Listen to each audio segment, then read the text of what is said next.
نحمده ونصلي ونسلم على رسوله الكريم اما بعد فاعوذ باللہ من الشیطان الرجیم بسم اللہ الرحمن الرحیم۔ آج ہم سورۃ البقرہ کی آیت نمبر 236 اور 237 پڑھیں گے۔ تو اس سے پہلے اللہ تعالیٰ نے طلاق کے مسائل کو بیان فرمایا تھا، تو یہ طلاق کے لوازمات میں سے ہے کہ مہر کا ادا کرنا۔ مہر کے متعلق اللہ تعالیٰ نے کچھ تفصیل کے ساتھ یہاں پر احکام بیان فرمائے ہیں۔ تو کل 4 صورتیں بنتی ہیں مہر کی۔ نمبر 1 صورت یہ ہے کہ مہر متعین کیا ہے نکاح کے وقت میں اور پھر رخصتی بھی ہو گئی۔ دوسری صورت یہ ہے کہ مہر متعین کیا تھا اور رخصتی نہیں ہوئی۔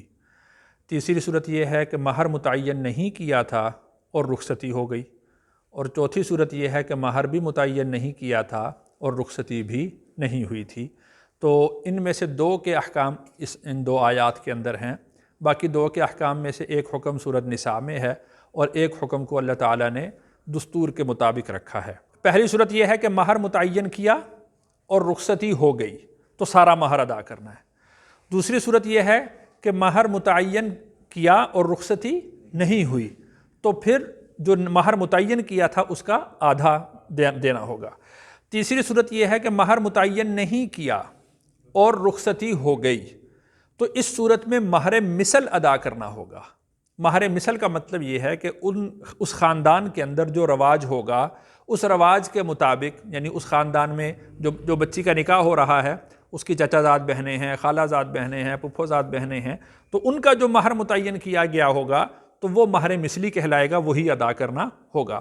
اور جو آخری صورت ہے کہ مہر بھی متعین نہیں کیا اور رخصتی بھی نہیں ہوئی تو طلاق ہو جائے، تو اس صورت میں یہ ہے کہ اس کو کچھ بھی نان نفقہ دے دو، کچھ جوڑا دے دو۔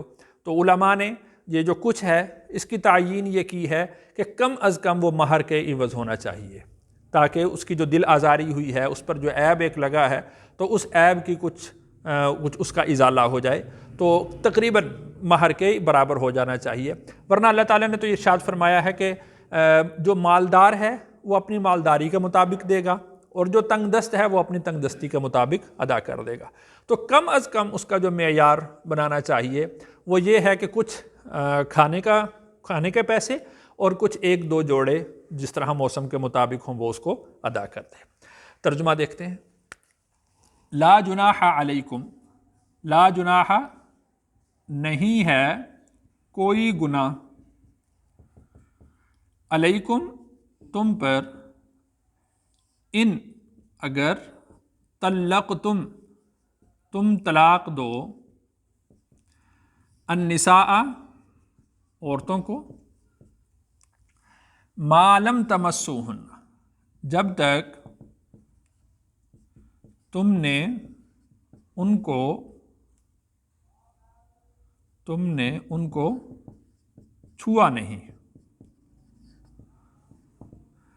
او یا تفریضو لہن، تفریضو مقرر کیا تم نے، لہن ان کے لیے، فریضتاً مہر، ومتعوہن اور تم نفع دو، خرچ، متعوہن کا ایک معنی نفع دینا بھی ہے، یہاں پر ہم کر لیتے ہیں تم خرچ دو ان کو، علی الموسع مالدار پر، قدرہ اس کی قدرت پر، اس کی قدرت کے مطابق،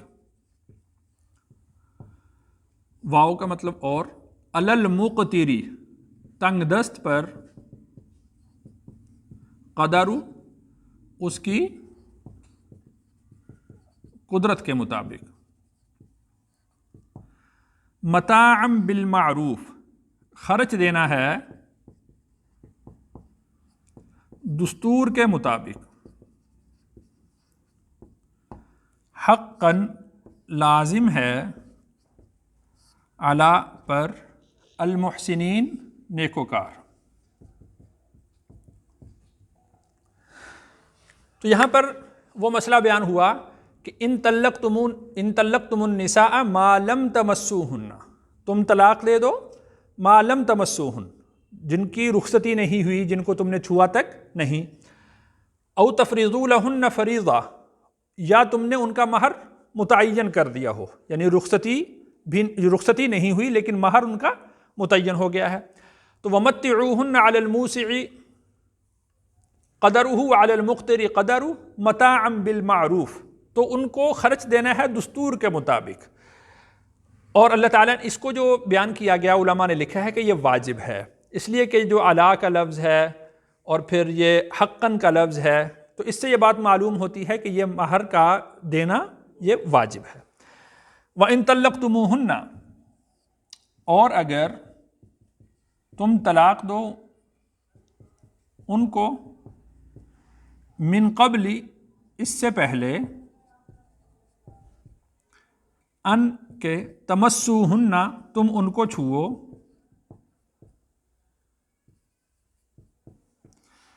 وقد فرضتم لہن، اور تم مقرر کر چکے ہو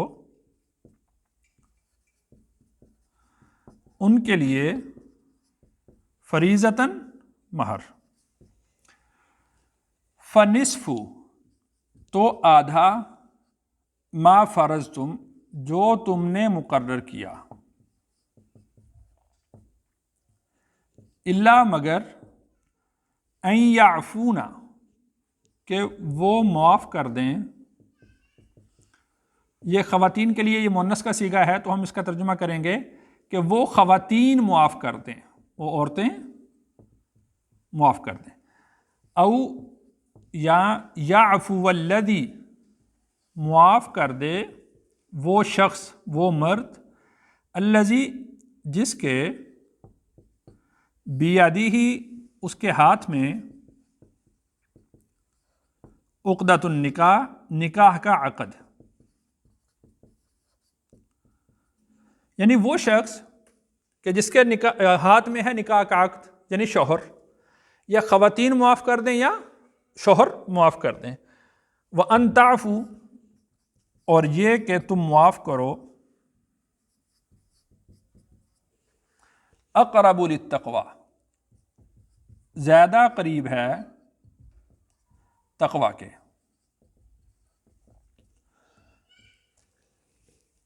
تو اس آیت میں مسئلہ یہ بیان ہوا کہ وَإِن طَلَّقْتُمُوهُنَّ مِن قَبْلِ أَن تَمَسُّوهُنَّ، عورتوں کو چھوا نہیں، اس سے پہلے طلاق دے دی۔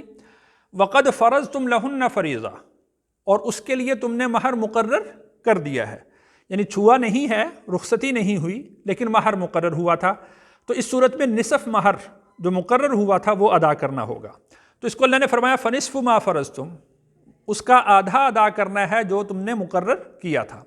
ہاں، الا ان یعفون، مگر یہ کہ اگر وہ خواتین معاف کر دیتی ہیں، وہ کہتی ہیں کہ جب نکاح نہیں رہا، طلاق ہو گئی ہے، تو ہم یہ بھی معاف کرتی ہیں، کیونکہ ان کا حق ہے، وہ اس کو معاف کر سکتی ہیں۔ الا ان یعفون، وہ عورتیں ہی معاف کر دیں تو معاف ہو جائے گا۔ او یعفو الذی بیدہ عقدۃ النکاح، یا وہ شوہر، اس نے دیکھیے کہ آدھا مہر دینا ہے لیکن وہ باقی آدھے کو بھی معاف کر کے کل مہر دے دیتا ہے۔ مثال کے طور پر 20,000 کی مثال ہم نے لی، اگر اس نے 20,000 روپیہ مہر دیا تھا یا دینا تھا، تو اب وہ یہ کہتا ہے کہ 10,000 کیا اور 20,000 کیا، تو چلو ایک عیب لگ گیا ہے کسی وجہ سے بھی، تو وہ باقی جو 10,000 وہ بھی ادا کر دیتا ہوں۔ تو بیدہ عقدۃ النکاح، یہ شوہر وہ باقی 10,000 بھی ان کو ادا کر دیتا ہے، تو یہ زیادہ بہتر ہے۔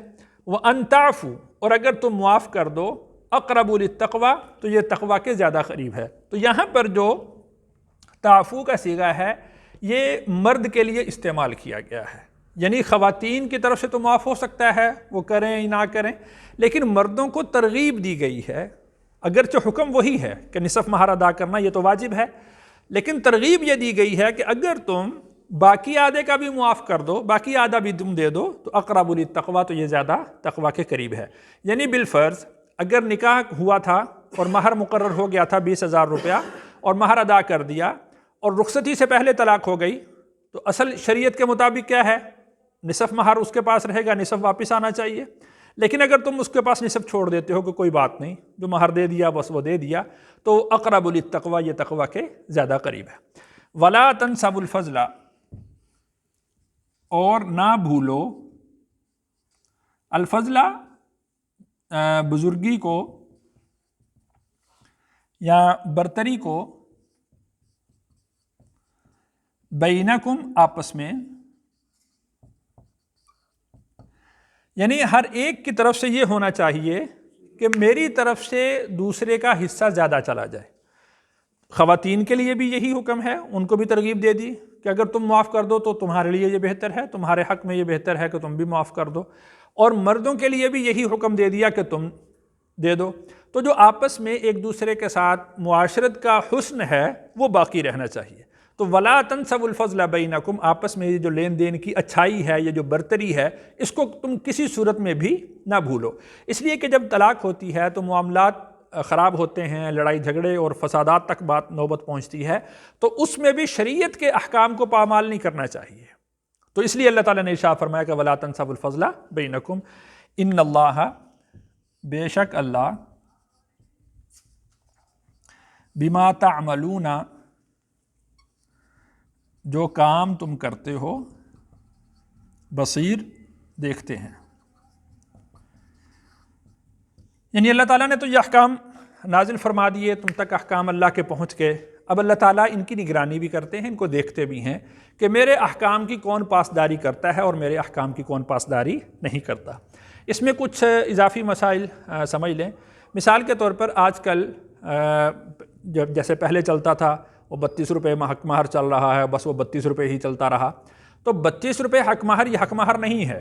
اس وقت علماء نے کسی زمانے میں کسی کو بتائی ہوگی کہ اتنی رقم بنتی ہے حساب کر کے، تو کم از کم اس کی مقدار جو ہے وہ 10 درہم ہے جو شریعت نے متعین کی ہے، تو اس سے کم مہر مقرر نہیں کیا جا سکتا۔